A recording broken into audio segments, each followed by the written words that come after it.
This is from mynbc5.com. There's a new bill currently moving through the State House aiming to create stronger regulations and provisions for libraries in Vermont. There are many aspects of it, such as establishing school policies to prevent books from being removed based on gender identity, race, and sexual health. Another is creating a state library consultant in the agency education to support librarians. However, one major part of it highlights confidentiality for minors accessing resources in libraries. Mary Danko, the director of Fletcher Free Library, says libraries value privacy, and we want anyone that borrows material from our library to know what they take out is confidential. So what this law would do is it would lower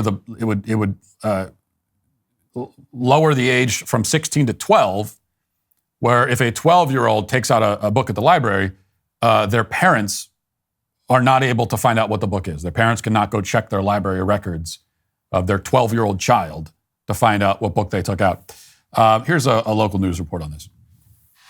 Wendy Hisco is the Brownell Library Director in Essex Junction. She feels the age limit can be lowered. Age 12 seems reasonable for kids who are really starting to explore who they are. Hisco has worked in 2 previous states that had no age limits. She's also a mom of an 11-year-old and feels allowing her kid to have free reign is the best approach. We always call it doors and windows, so maybe opening a door or seeing a window to identify with somebody else. So I think that's really just a great way to think about information at the library. Benjamin Morton feels it's essential for a child's growth. They can't really grow and develop as a person because they aren't experiencing new things and they aren't encountering things that go contrary to what their parents espouse. His mom Barb agrees, but she can see how some parents may feel the bill unfairly restricts their rights. Some people go with the flow, some people are not. So it depends on the... Fletcher Free Library Director Mary Danko, who has been working in libraries for 20 plus years, says her message to those parents is at the end of the day, kids will process information at their own pace. Even if you are reading a book that maybe is a little bit above your level, you don't take that in because it's your own mind and your own development at the time that is taking the information that it needs. So they want to ban parents from finding out what their 12-year-old kids are reading. And now you notice something here. You might notice a lot of things. They claim that they just want the kids to have privacy.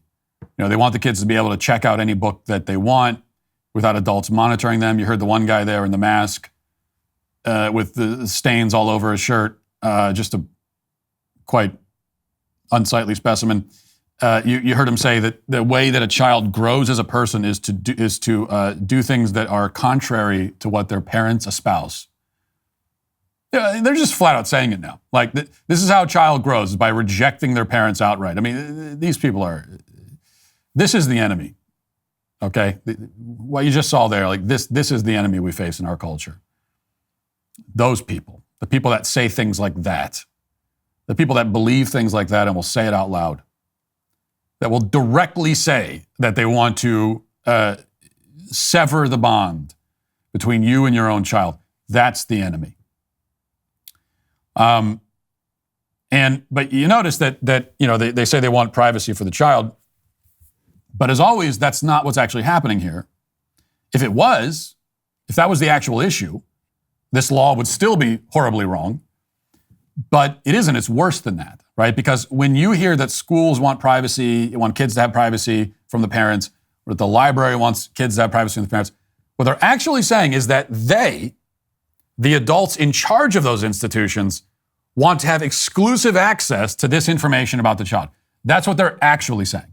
This is not privacy, right? The kids' activity will still be known by other adults. It's just that the other adults will be the librarians or the school staff members rather than the parents.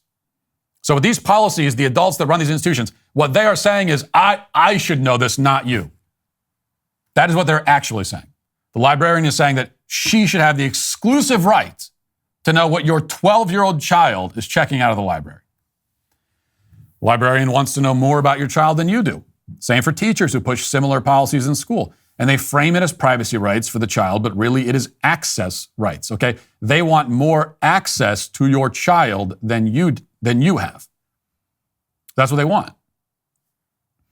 And what does that mean? It means that a creepy librarian can take your child aside and recommend a bunch of LGBT books, load them up with those books, and you as a parent have no right to know. The staff at the library wants to be able to keep secrets with your child. And this is, I know we're not supposed to say groomer anymore, but spade's a spade here, groomer's a groomer. This is a classic grooming tactic. When an adult says to a child, this is between me and you. You don't have to tell your parents about this. Don't tell your parents. We'll keep this between me and you. That is always, always, always a major red flag. There is really no context where that is ever okay. The only possible context is when a child confides in another adult that the child is being abused at home. Okay, but even then, it wouldn't work that way because it's not a secret being kept by the child and that one adult, because the adult hopefully is going to go and get help for the child. So many other people are going to be brought in on this. It's not a secret. We're not just keeping this a secret. But of course, that's not what's happening here anyway, because these are not abused children that are seeking refuge or seeking safety. Right? This is the adult saying to the child, this is something I know about you, but don't tell your parents. Just let me know. Well, $20 barely gets you anything these days. You can't get a burger and fries for less than that anymore. But do you know what $20 will get you? From the cell phone company I use, Pure Talk, you can get unlimited talk, text, and plenty of 5G data for just $20 a month. Pure Talk gives you the same quality of service as your current cell phone provider, but for half the cost. The average family saves almost $1,000 a year, all with no contracts and no activation fees. You can switch to Pure Talk and keep the phone and phone number you currently use, or you can take advantage of their great deals on the latest iPhones and Androids. Making the switch is incredibly easy. Their U.S. customer service team can help you join Pure Talk in as little as 10 minutes. Choose to spend your hard-earned money with a wireless company that shares your values, supports our militaries and veterans, creates American jobs, and refuses to advertise on fake news networks. Stop spending ridiculous amounts on your phone plan. Go to puretalk.com/Walsh. Right now, my listeners can get an additional 50% off their first month. That's puretalk.com/Walsh. And keep this in mind also, as referenced in the opening monologue, we are constantly being told that kids who identify as LGBT are at a vastly increased risk of suicide and other self-destructive behaviors, and that's true. I certainly concede that point, which means that if your child considers himself to be in that group, if he considers himself to be gay or trans or whatever, then he is at an increased risk of suicide. And that's one thing that everybody agrees on. There's not many things on these issues that everyone can agree, but everyone agrees on that because it's statistical reality. You can't deny it. Not that the left has any problem denying reality, but this is one reality they won't deny. So you as the parent, the person who raises him, who lives with him every day, it would seem that you would need to know that. If we actually want to protect these kids, if we want to make sure they don't hurt themselves, then you need to know that your child is at an increased risk of suicide. But these schools and now these libraries, they want to hide that information from you, the information that you need to protect your own child. How many children are dead right now? How many children killed themselves because they were in a high-risk group and the adults who knew that didn't tell the parents? How many kids are dead because of that? We'll never know the answer, but I can guarantee you it's not zero. It's a lot more than zero. I can guarantee you that. So that's one of the many problems here. But the main point is just, again, to summarize, just get the hell away from my kids, you creeps. This is why I could never live in a place like Vermont. This is why I could never send my kids to public school. I could not surrender my children to a system that thinks that it has more authority over my kids than I do. I could never do it. Nobody is more qualified to raise my kids than I am. No other adult should know more about my kids than I do, and my wife does.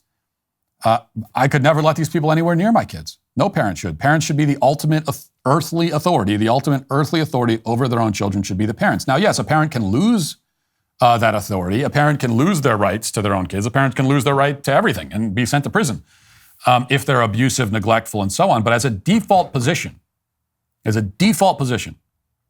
authority must go to the parents. Why is that? Well, even aside from the fact that the people trying to take that authority away happen to be creepy weirdos with insane ideas about everything, even aside from that, The point is that as a parent, okay, I love my child.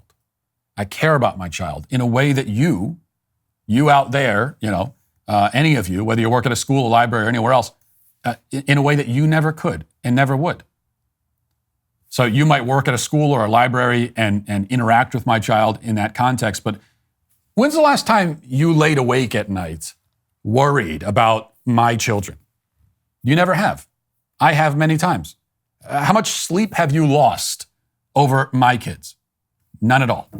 I've lost plenty. If my children died, how devastated would you be? That librarian in Vermont who says, I should know this, and the parent should. If any one of those kids were to die, how devastated would you actually be? Would you never be able to find happiness in the world again, in a world deprived of their presence? No, if that was my child who died, that would be me, right? I would barely be able to find a purpose in living anymore without them. But you would be fine. You might be sad, but you would ultimately be fine. Are you animated every day to make sacrifices and endure hardships and take on enormous amounts of stress and heartache so that my children can be provided for and happy and healthy? You aren't. I am. I love my children. I would die for them. I would kill for them. I would do any moral thing to protect them, and I would probably do a lot of immoral things too, to be perfectly honest with you. This is how I feel about my own kids, not anybody else's. I love other people's kids in the sort of universal charitable way that we should love other people, especially children. But my kids are mine. They're my own. And for that reason, and maybe not that reason alone, but for that reason to begin with, for that reason primarily, the parent is the ultimate earthly authority over the child, unless something happens where we have to change that arrangement. But when we change it, we realize, or we should realize, what a serious, significant thing that is, which is why you only change it in the worst possible circumstances. So we have to ask, it's really a question. Who should have ultimate earthly authority over the child by default? Should it be the parents who love the child beyond all measure? The people for whom that child is their purpose, their mission from God, their vocation on this earth?